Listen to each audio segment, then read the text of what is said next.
Thank you, guys. You know, to some of you, me being here might seem a little random. What is John Tesh doing here? And by the way, as he was reading off my bio, I sound more ADD than you do, by the way. It's like everything is just interesting to me. I met Steve and his crew, gosh, I don't know how many years ago it was, but it was by phone, really. I mean, we did an interview together. And that's how I discovered the New Life Ministry. I thought, well, this guy is really good. He's very relaxed. He's very, very funny.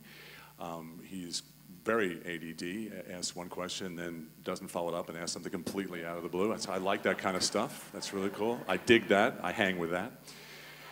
And you guys know my wife, Connie Selica, who we've been married for about 17 years and about 5 months.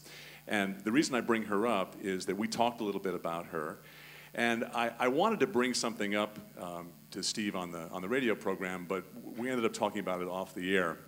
For about 25 years, my wife Connie's only brother, baby brother, Vinny, Uncle Vinny, and grew up in the Bronx. Vinny Selica is his last name. He was on drugs, crack for that many years.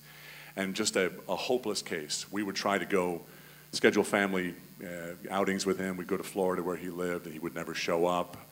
It was really horrible. And so, you know, we prayed for him. We tried to talk to him, and most of his family had just given up on him.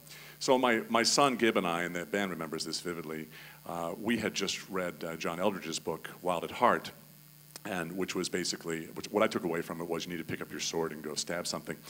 And, because, I mean, he said, you know, you should watch Gladiator and Braveheart. And I watched them back to back, and I really needed to stab something, you know. So I finally got into the metaphor of it and realized what I needed to do. And so Gib, my son, and I, we said, you know what? We can't stand by and we can't let this happen. You know, we have to go somehow. We have to rescue Uncle Vinny. And Gib's like, well, I'm in. He's that kind of kid. And everybody else in the family is like, you know, you're not going to be able to do anything. We're going to fly to Florida. He's not going to let you in the house. What are you going to do? And so I started to put together the pieces of what we'd have to do, and realized after doing the interview with Steve and New Life that was the big piece. Was trying to figure out a place. Okay, we're neophytes or sophomores. We go in there. When we get in the house, into a crack house, which is what it ended up being. What are we going to do? What are we going to say? And where we need to take him somewhere. We're not professionals. What are we going to do? And so called up Steve and his staff, and they talked us through it. And they said, this is what you do. Just love on him. And then bring him to our facility, which was in Arizona at the time. And long story short, it's exactly what we did. We went in there, we loved on him for 48 hours, and I mean, it was crazy. I mean, there were rifles everywhere, there was crack and alcohol all over the place, and we just said, hey, Vinny, we just wanted to show you, love. And after about 48 hours of no sleep, packed him in the car, and we had chartered a small plane, and we flew to Arizona. And as of this week, Uncle Vinny is 3 years sober driving a truck.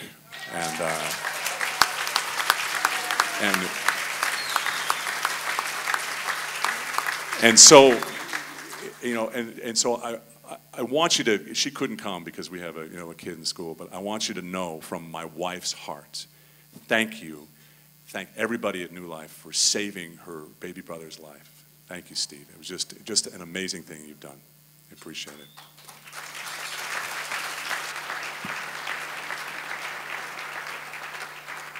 So, if you haven't supported New Life Ministry yet, you better get busy, because there are a lot of Uncle Vinnies out there. I know I'm out of time.